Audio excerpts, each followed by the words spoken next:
자, 다윗이 사울을 굴 속에서 살려줬던 그런 일이 있었던 바로 다음에 다시 십광야에서 다윗이 다시 한번 사울을 죽이지 않고 지나가는 장면이 오늘 본문에 나오게 됩니다.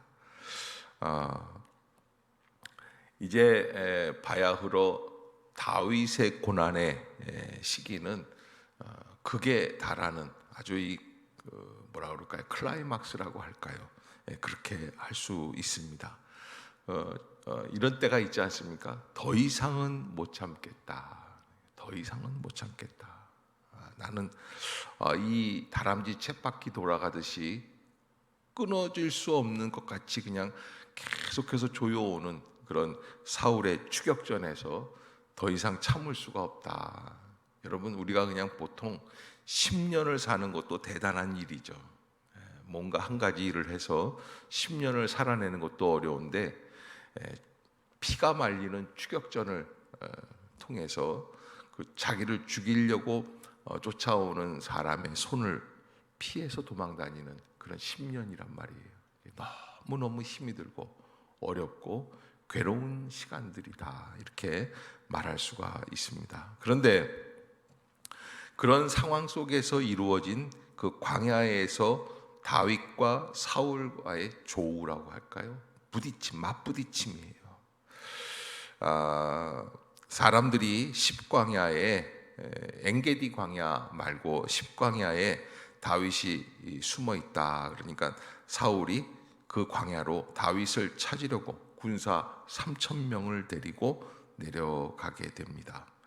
자, 이 3절에 보면은 사울이 광야 앞 하길라 산 길가에 진친이라 다윗이 광야에 있더니 사울이 자기를 따라 광야로 들어옴을 알고. 이게 무슨 얘기냐면 벌써 자기를 찾으러 왔다라는 이야기가 정찰꾼의 척후병에 의해서 다 소식이 들어오는 것이죠. 그래서 5절에 보면은 다윗이 일어나 사울이 진친 곳에 이르러 사울과 내레 아들 군사령관 아브넬이 머무는 것을 본즉 사울의 진영 가운데 누웠고 백성은 그를 둘러 진쳤더라. 이게 사울이라는 사람이 지금 이제 십광야에 들어와서 밤중에 이제 잠을 자기 시작을 합니다. 아마 어쩌면 초저녁이었는지는 모르겠어요. 아마 이렇게 보이니까요. 그래서 이렇게 보니까, 멀리서 보니까 어떻습니까? 사울 왕이 한복판에 이렇게 누워 있고 그 사방으로 사울을 쫓아다니는 군사들, 장군들, 뭐 이런 사람들이 쭉 누워서 이제 잠자기 시작을 하는 거예요. 사울이 왜 그렇게 누워 있냐면 이 자기를 호위하는 군사들을 쭉 3,000명이 이렇게 누워 자니까 자기는 맨 한복판에 있으니까 그래도 자기가 어떻게 돼요? 굉장히 안전하죠. 3,000명이 이렇게 지금 이게 누워 자는데 그걸 뚫고 들어와서 자기를 죽일 수가 없는 거예요. 그러니까 뭐 말하자면 모기장을 2개, 3개 쳐놓고선 자는 거랑 똑같은 거죠. 절대 자기를 죽일 수가 없다, 뭐 이렇게 얘기할 수 있는 그런 상황에서 이렇게 하는데, 사실은 사람이 사람을 지킨다는 거, 이거는 좀 있을 수 없는 일이거든요. 아무리 지켜도. 그래서 시편 126편에는 127편에는 뭐라고 있냐면 파수꾼이 경성함이 허사라고 그래요. 아무리 내가 성을 지키려고 해도 하나님이 지키시지 않으면 모든 게 헛되다. 그런데 오늘 본문에서 이제 사울이 그렇게 자기를 철통 방어를 해놓고 잠을 자는데 다윗이 어디까지 들어갑니까? 사울의 머리맡까지 들어가요. 자고 있는데 지금 자기 신복들 가운데에서 두 사람을, 그래서 아비새하고 이렇게 햇사람 아히멜렉이라고 하는 이 대단한 사람들이죠. 그런 사람들이랑 같이 쫙 들어가서 암살범 같은 사람들이에요. 그래서 적진에서 자고 있는 사울 왕의 그 머리맡까지 쫙 가가지고 이제 창을 들든지 칼을 들든지 한 번씩만 꽂으면 그냥 초토화가 되는 거예요. 순식간에 죽여도 뭐 한 10대 명은 죽이겠어요. 그런데 그 상황에서 벌어지는 일들이죠. 그렇게 누워서 자고 있는 그 사울을 바라보면서 8절에 보면은 그 다윗의 부하 아비새가 다윗에게 이르되 하나님이 오늘 당신의 원수를 당신의 손에 넘기셨나이다. 그러므로 청하오니 내가 창으로 그를 찔러서 단번에 땅에 꽂게 하소서. 여러분, 이게 지금 보면은 사람이 무엇을 해야 될 때인가, 그것을 어떻게 아냐면 정황을 보고 아는 거예요. 동이 터오면 깨야 될 때고, 또 어둠이 깔리기 시작하면 잠자리에 들어가야 될 때고, 배가 고프면 밥을 먹어야 될 때고. 그런데 오늘 본문에서 보면은 이거는 뭐 빼도 박도 못하는 하나님이 주시는 절호의 찬스예요. 지난번 엔게디 광야에서 다윗이 동굴로 이 뒤처리를 용변을 보기 위해 들어왔을 때도 이게 그냥 뒤에서 그냥 치면 되는 거고 아무도 모르고 있기 때문에. 그런데 이 다윗이 그걸 마다했단 말이에요. 근데 오늘도 본문에서 보면은 다윗이 그 상황을 어떻게 극복해 나가느냐. 9절에 보면 다윗이 아비새에게 이르되 죽이지 말라. 누구든지 손을 들어 여호와의 기름 부음 받은 자를 치면 죄가 없겠느냐. 이제 요 말씀을 가지고 하나님이 기름 부으신 자를 죽이면 그 죄가 없겠느냐. 그러면서 10절에 다윗이 또 이르되 여호와께서 살아계심을 두고 맹세하노니 여호와께서 그를 치시리니 혹은 죽을 날에 이르거나 또는 전장에 나가서 망하리라. 내가 손을 들어 여호와의 기름 부음 받은 자를 치는 것을 여호와께서 금하시나니 너는 그의 머리 곁에 있는 창과 물병만 가지고 가자 하고. 이렇게 9절, 10절, 11절 이렇게 봤을 때 다윗의 생각을 알 수 있습니다. 이 사람이 왜 사울 왕을 죽이지 않는가. 그런데 사실은 돈이 많이 있는 사람이 길거리에서 돈을 주워 가지고서는 파출소에 갖다 맡기는 거, 그것도 참 귀한 일이지만, 그러나 그거는 참 뭐 그럴 수도 있다 생각이 들어요. 그런데 정말 배가 고파 세 끼를 굶었어요. 그런 사람이 길거리에서 지갑을 주었는데 거기에 돈 30만 원이 현금으로 바닥 들어있어요.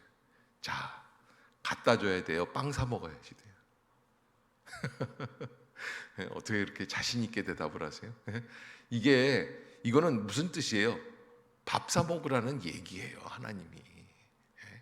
그렇게 해석할 수 있잖아요. 그런데 다윗은 그걸 마다하는 거예요. 지금 사울 왕을 죽여야지 돼요. 더 이상 도망 다니는 것은 무리예요. 너무 힘이 드는 거예요. 있을 수 없는 일들이에요. 그러나 다윗은 오늘 한 가지, 하나님께서 기름 부음 받은 자를 치면 죄가 없겠느냐라고 하는 그 말씀을 의지해서 이것을 비껴가고 있는 것을 보게 됩니다. 그런데 바울은 복음을 해석하면서 우리에게 다시 한번 이런 부분들을 대해서 어떻게 해석을 해주고 있느냐. 로마서 12장 19절이죠.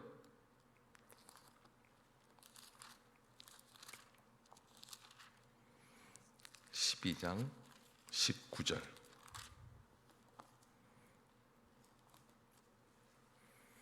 자, 한번 같이 읽어보도록 하겠습니다. 로마서 12장 19절 시작.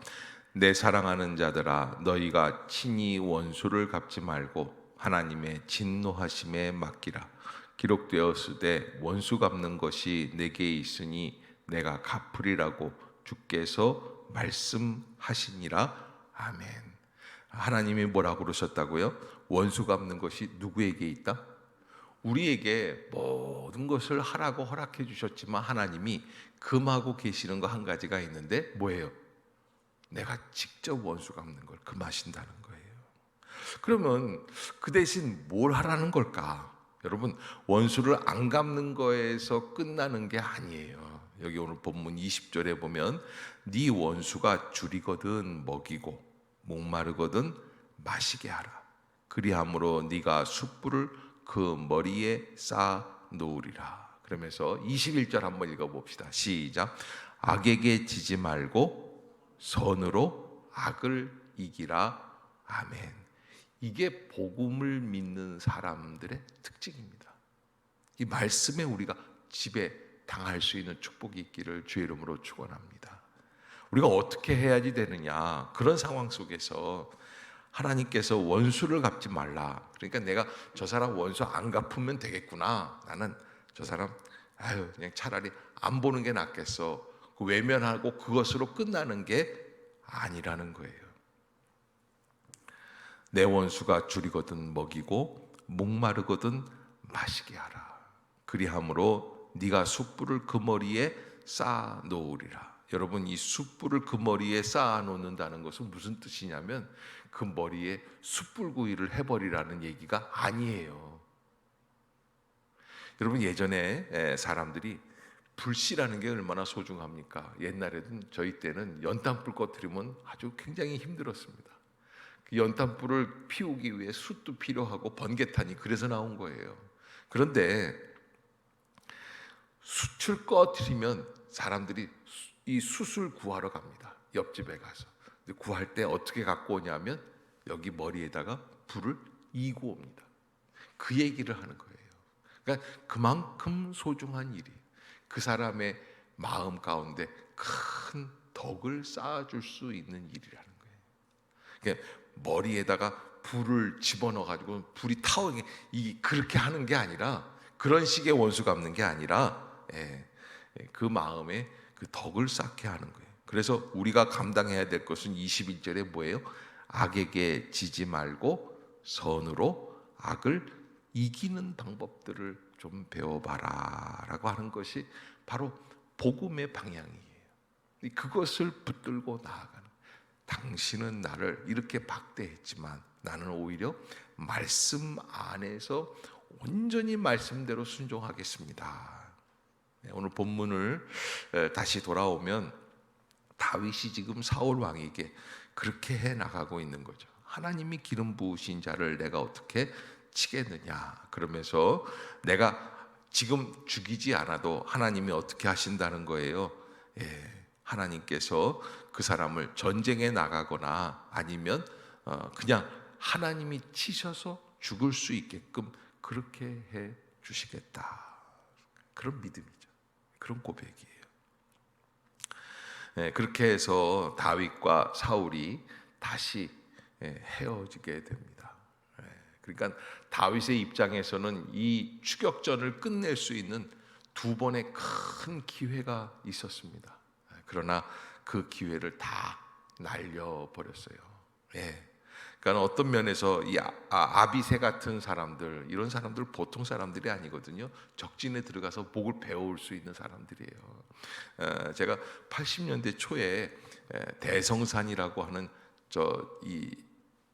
그 GOP예요. 휴전선 그 안에 있는 그 막사에 초소에 들어갔어요. 훈련 받기 위해서 대학생들 데려다가 이제 전방 입소라는 걸 시키는데 일주일간 거기가 있습니다. 그런데 일주간인가 2주간인가 지금 다 기억이 가물가물한데 가서 이렇게 있는데 그 초소에 들어가서 있었더니 그 초소에 이렇게 뭐라고 써 있냐면 졸면 죽는다. 졸면 죽는다. 그래서 이게 무슨 말이냐 그랬더니 그 병장이, 우리 데리고 들어가면 병장이 그런 얘기하는 거야. 지난달에 인민군 한 놈이 와가지고서 목을 베어갔다는 거예요. 지금 생각하면 좀 뻥인데 아무튼 그 전방에서는 그런 일들이 가끔씩 있는 거예요. 그러니까 얼마나 간이 크면 휴전선을 넘어서 칼을 입에다 탁 물고 들어와가지고 보초 쓰고 있는 사람 목을 베가지고 가겠습니까? 그러면 이거 어떻게 하게 되는 거야? 갖고 가면은 일개급 특징이야. 그런 식의 그런 상황에 졸면 죽는 거예요.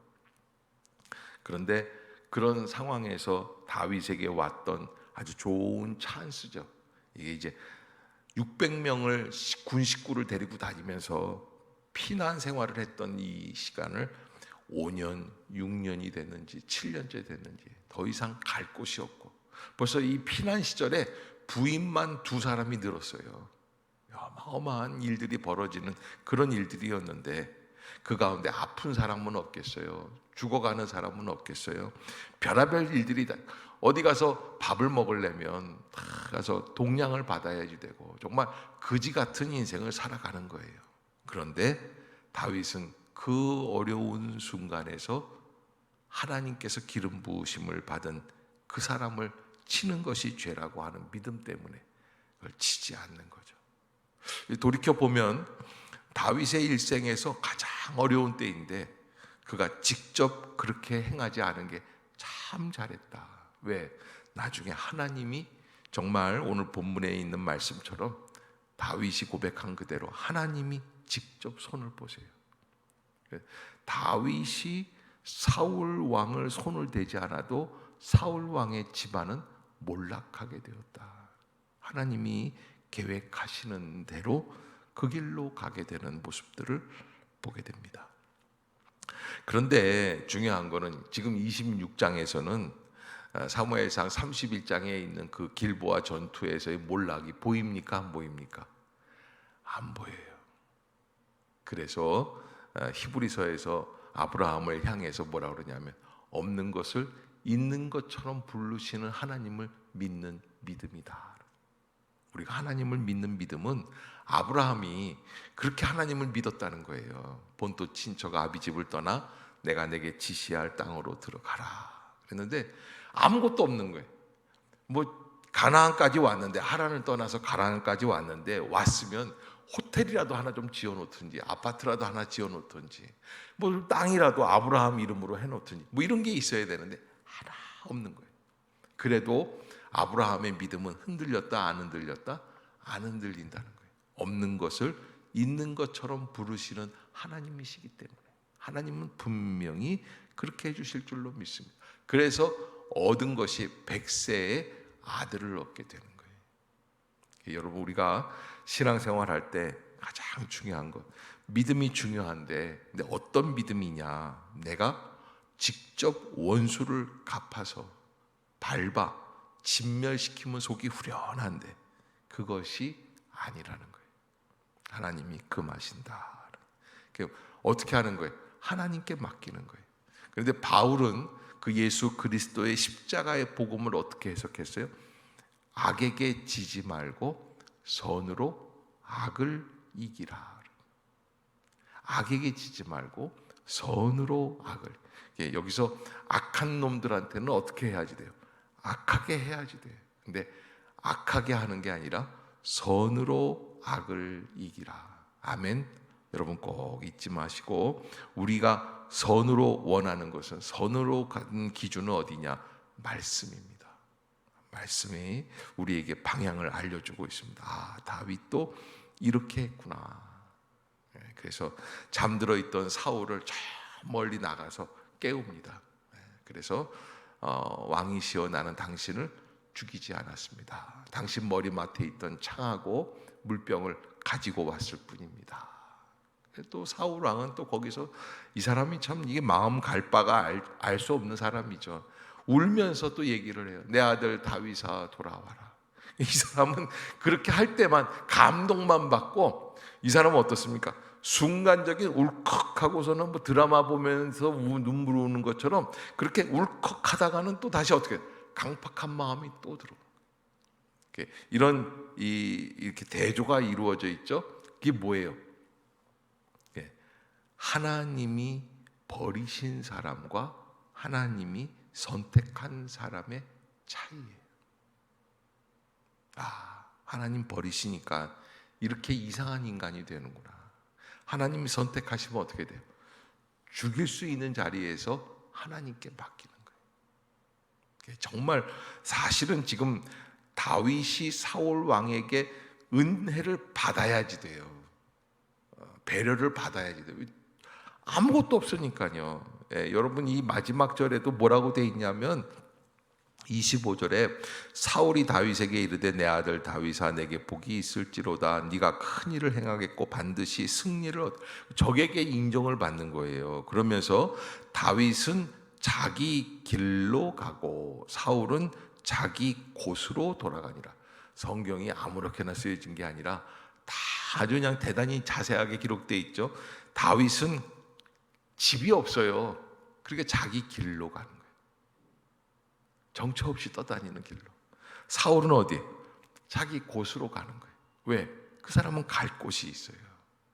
그런 상황에도 불구하고 다윗은 사울을 손을 대지 않은 거예요. 그리고 하나님께 의뢰하는 역사. 그렇게 두 번이나 그러고는 마지막에 이제는 다윗이 더 이상 도망갈 데가 없으니까 이제 나중에는 블레셋 왕에게로 넘어가게 됩니다. 그런 어려운 순간들이었는데 하나님은 그 다윗의 마음을 이해해 주시고 인정해 주시고 그리고 그 길을 열어주시는 모습을 보게 되죠. 그래서 이제 고난이 막 그냥 극에 달하지 않습니까? 그런데 여러분 어두움이 짙으면 그거는 해가 뜰 때가 얼마 남지 않았다는 뜻이래요.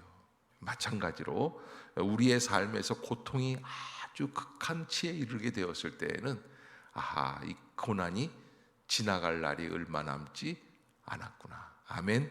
여러분 꼭 잊지 마시고 사실은 사울이 나를 괴롭히는 게 아니에요. 뭐예요? 하나님의 섭리 안에 있는 거다. 하나님의 은혜 안에 있는 거예요. 하나님이 봐주시려고 하면요 사람이 어떻게 해도요 다 피해 간다니까요. 근데 하나님이 버리신 사람은 왕궁에 거해도 어떻습니까? 고난 속에 있게 됩니다. 피폐한 영혼이 되는 거예요. 그래서 여러분 우리가 어려움을 겪을 때 이 어려움을 주는 사람이 그 실체가 누구인가?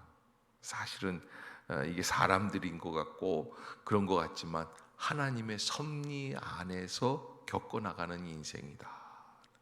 여러분들이 꼭 잊지 마시고 하나님의 말씀대로 순종해서 나아가는 능력, 그 은혜를 체험해 나갈 수 있기를 주의 이름으로 부탁합니다.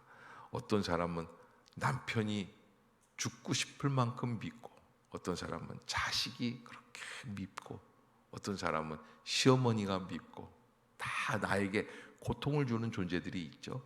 그런데 그 사람들이 사실은 이 소스를 제공해 주는 사람들이 원인 제공자들이 아니고 사실은 나와 하나님과의 관계다. 나와 하나님과의 관계다. 여러분들이 나중에 우리가 이제 시편을 묵상해 보면 이 고난의 순간순간마다 다윗은 뭘 했냐면 하나님께 나아가 찬양을 하고 기도를 해요. 그래서 이 사울 왕에게 당하는 이 어려운 시기를 통해서 다윗이 만들어낸 게 시편이에요. 150편까지. 아주 기가 막힌 이야기들을 합니다. 그런데 사실은 여러분 사울 왕만 없으면 다윗은 살 것 같잖아요. 아니에요. 사울 왕이 죽어도 다윗에게는 어려움은 계속돼요. 이게 마침내 하나님 나라에 이르는 그날까지 우리는 이 세상에서 살아갈 때 저놈만 없으면 저 문제만 해결하면 아니에요. 그렇지가 않아요. 또 다른 문제가 있어요. 중요한 건 나는 하나님 앞에 어떤 존재인가라고 나는 하나님 앞에서 어떤 존재인가 라는 것. 우리는 결혼만 하면 취업만 하면 대학만 들어가면 뭐 이렇게 생각을 해요. 근데 그렇지가 않고 그때부터 또 다른 것이 또 시작이 된다. 하나님의 은혜에 젖어 사는 것이 가장 좋은 것이고 오늘 저는 여러분들에게 바울이 우리에게 말씀해 주셨던 그 복음을 해석해낸 말씀이죠. 뭐예요? 악에게 지지 말고 선으로 악을 이겨라. 악에게 지지 말고 선으로 악을 이겨라. 내가 착한 마음으로 승리해야겠구나. 그냥 막 내가 어떻게 그냥 짓밟고 내가 진멸시키고 내가 갚고 그런 게 아니에요. 오히려 원수가 줄이면은 먹이고 가라면은 마시게 하고 그렇게 그를 위로해주고 격려해주면서 하나님의 뜻이 이루어질 때까지 기다려보는 거예요. 근데 우리는 저 악한 놈이 망하냐 안 망하냐 이거 그런 게 아니라는 거예요. 예수님이 십자가에서 죽으시면서 니들이 나를 죽여 너희들 어떻게 망하느냐 안 망 이렇게 하신 게 아니라는 거예요. 전적으로 우리를 사랑하시면서 죽으셨어요. 자기를 죽이는 자들을. 그것이 바로 예수 그리스도의 부활로 이어지는 거예요. 복음이라고 하는 것은 어마어마한 역사예요. 다윗은 그 예수의 복음을 받지를 못했어요. 그럼에도 불구하고 이 사람은 하나님께서 주신 말씀 안에서 줄거리가 살아가 있는 거예요. 그래서 다윗이 위대한 임금이죠. 그 다윗의 그 마음, 하나님 앞에서 견고하게 살아가겠다는 그 마음, 여러분들이 잃지 마시고 믿음으로 승리하실 수 있는 복된 성도들이 다 되시기를 주의 이름으로 축복합니다. 기도하겠습니다.